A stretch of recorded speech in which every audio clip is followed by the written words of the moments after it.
Well, howdy y'all, it's your buddy the Texan Detective, and today we're going to do a little something different. Your boy has always had a good barbecue pit until I sold my last house and moved here. I left my pit at the house and I have just had a little rinky-dink barbecue pit, and I thought it was time I changed that. I've been looking into pits. I didn't want to spend a whole lot of money. What I decided on was the Char-Griller Super Pro 30-inch grill. It has cast iron grates. It's a really nice grill. It even has the ability to attach a firebox, which I may do next season. But for this season, I actually have some mods and ideas that I want to try with this particular setup. So give me just a minute and let me show you what I'm talking about.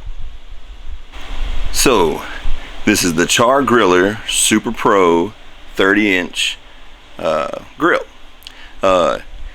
It was on sale for $149 from $169, and this was the only one they had in the box, which I wanted to put mine together personally. But this box is a little beat up. It's been kind of halfway open, so they knocked off another 20 bucks. You know, your boy the Texan, he always likes a good deal. Now, one of the things I'm going to do, I'm going to use this RTV silicone. I believe it's black. I hope it's black. And I'm going to seal everything in that pit. Every screw, a hole, everything. I don't want it to leak. So I'm going to go along and as I assemble it, I'm going to seal everything. And then I'm going to use this gasket. It's a high heat gasket for like a wood burning stove or a barbecue pit. And I'm going to put it around the door of the grill to make sure nothing leaks. And then another thing I'm going to do, because a lot of these I see the wood rots out pretty quick, so I'm going to hit it with the old Thompson Waterseal. That way, if I spill any barbecue sauce on the wood or anything, I'll just be able to wipe it off. I'll probably do a couple of coats before I actually put the wood on. So that's my plan. I'm actually going to try the 3-zone cooking in this. I'm going to put my fuel on this side, and that's going to give me a sear, a grill, and a smoking section. I just cook for me and my mom, maybe me and my mama boy, so I'm not going to need all the room, so that ought to work really great. So I may never put the firebox on, but it does have the option where you can attach the firebox right here. I'll show you that as I go. Well, let me go ahead and start unboxing this, and I will take you through the steps of putting together your Char-Griller. So I've got the grill unboxed. Let me show you what I'm working with. As you can see, those are the legs, the warming rack, the charcoal tray, that's the bottom, and that's the top of the grill. That is the rack that goes at the bottom of the grill, so you can put your charcoal and accessories or whatnot. The grates are over there and the shelves are over there. Looks like they're already assembled. So they say to put together the legs first, and then you attach the base. So I'm gonna get with that, and remember, each time I install a screw or anything that's going to be attached to the smoker, I'm actually going to seal it with the RTV. Alright, well, let me get started and I'll show you what it looks like once you've got the legs and the base connected. Well, okay, this is what it looks like after you have put the legs together and the base of the barbecue pit on the legs. A couple little tips. When you put that rack on the bottom, make sure you haven't bolted anything together. It makes it a lot easier to manipulate. When I put the legs together, I just pushed the bolts through and then came back and tightened them. It made it easier to hold it together. Same as when you put the base on, you just push the screws through, and then once you got the screws pushed through on both sides, then start tightening them down. I did put my RTV sealant around the bolts there. I have installed the dampener here. Oh, another nice thing about this pit, all of the hardware is 7/16, all of it. So you need a 7/16 ratchet and a 7/16 a wrench. I got a box wrench. This is what I'm using right here. All right, well, this is what I got so far. I'm gonna consult the book, see where to go next, and I will show you after I've completed the next step. Well, all right, I have now put the lid on. And I lied to y'all. I hate to lie to y'all, but I'm out there. This is definitely not a 7/16. But I didn't use a wrench. I used a big giant screwdriver. I used this monstrosity. I wanted to show y'all something I thought was pretty neat. The wheels have these two. The wheels have the snap-on caps, but they also have a cotter pin if it fails. Just like the lid has, it screws in, and it also has cotter pins in case that fails. I think that's freaking awesome. So as y'all see, my barbecue pit here, well, I can't step back any further, is coming to life. Yes, sir. All right, well, let me go on to the next step, and I will get back with y'all then. Well, y'all, it's starting to look like a barbecue pit. When I put the chimney on, as you see, I put my silicone around. I put it around the bolts as well. I put it around the bolts for the handle. And then I ran my felt, my gasket, all the way around. I ran it down the inside there.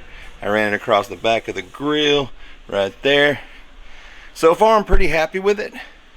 I think right here on both sides I'm going to put an extra piece, and I may also put an extra piece on the back of the lid. I'm not sure yet, but so far so good. It's really looking like a grill. I'm going to go ahead and put the shelves on it. I'm going to take it outside, and we'll be done for today. Yes, sir. Well, and this is the finished product. I gotta say, I am really impressed with this charcoal grill here. As you see, I got the grates in there, got the shells put on, everything is done. The next step will be to season this up, but that'll be a different video.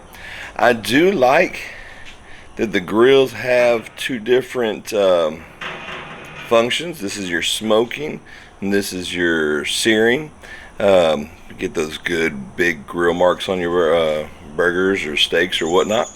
I sealed every bolt in the pit with that RTV silicone, except for the ones that hold on the rack here, because I don't think I'm gonna keep the rack in there, so I'm probably just gonna put the bolts back in and seal it up. But yeah, it's a lot heavier duty than I expected. I give it a big thumbs up. I really like the Char-Griller Super Pro. All right, y'all, thanks for coming along with me as I put together this beast here. It was a lot of fun. Well, I guess the next thing to do is get that sucker smoking. All right, until next time, y'all. So today I'm going to show you how to season your Char-Griller Super Pro, or basically any grill. So what I'm going to do is I got me this lovely dollar store paintbrush, and then I have some oil here. It's actually a mixture of vegetable and olive oil. So basically what you want to do is you just want to paint the entire inside of your grill. When I say paint, I mean you want to get a thick coat on there.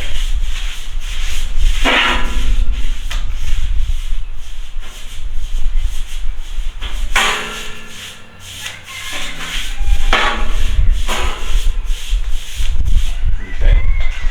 So what you're doing here is you're giving yourself, you're baking a protective cover on your grill so it doesn't rust. And you're also burning off the shipping oils, because they have like a anti-rust shipping oil that you don't want to cook with. So I'm not going to make you watch me paint the whole grill. So I'm going to go ahead and paint the grill, and then we'll get to seasoning the grates. Now this here is your ashtray. This is your charcoal tray.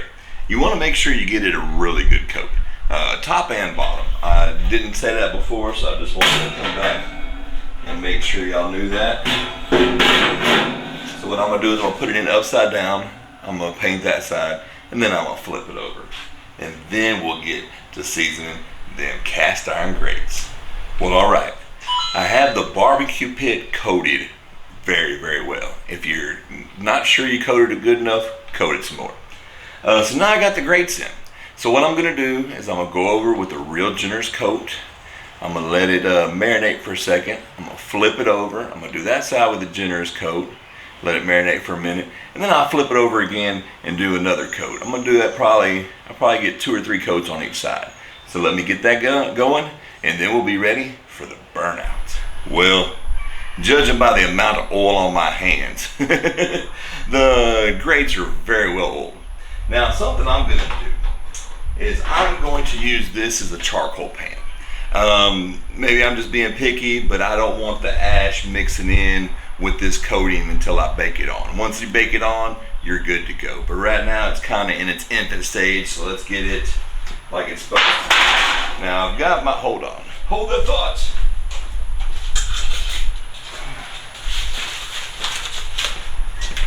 I've got my charcoal chimney, and I got my trusty pink lighter.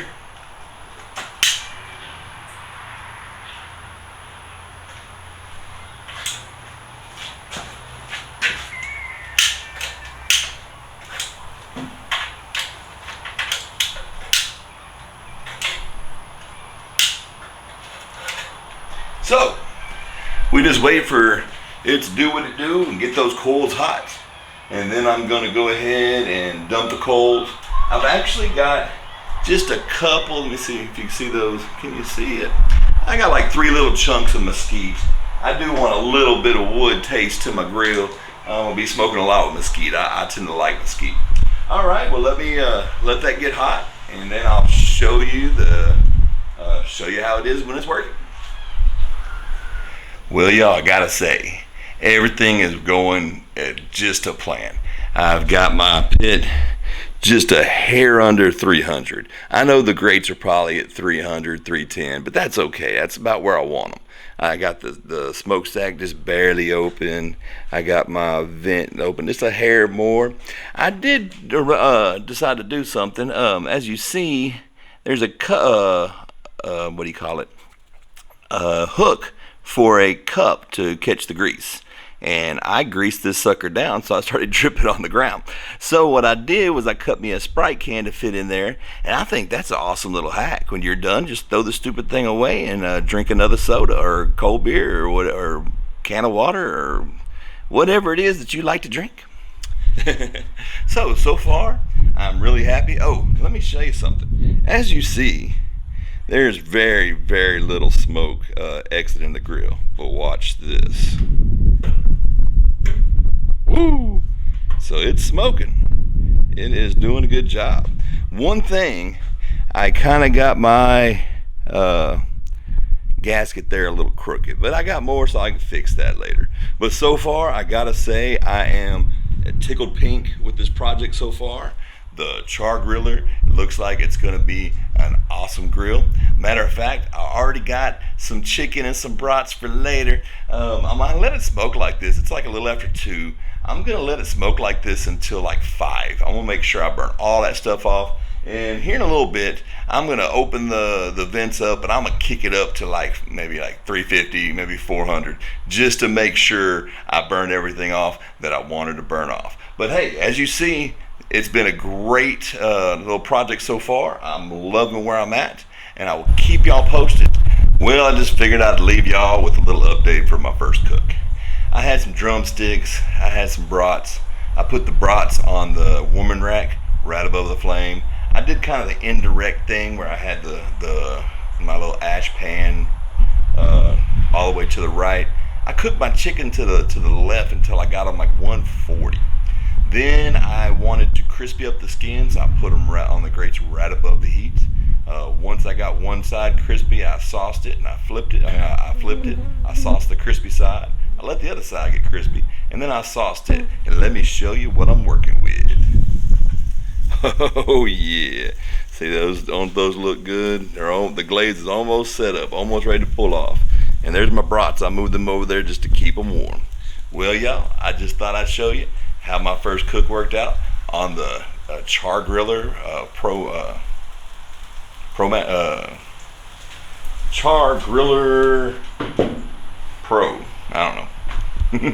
You know what it is. All right, man.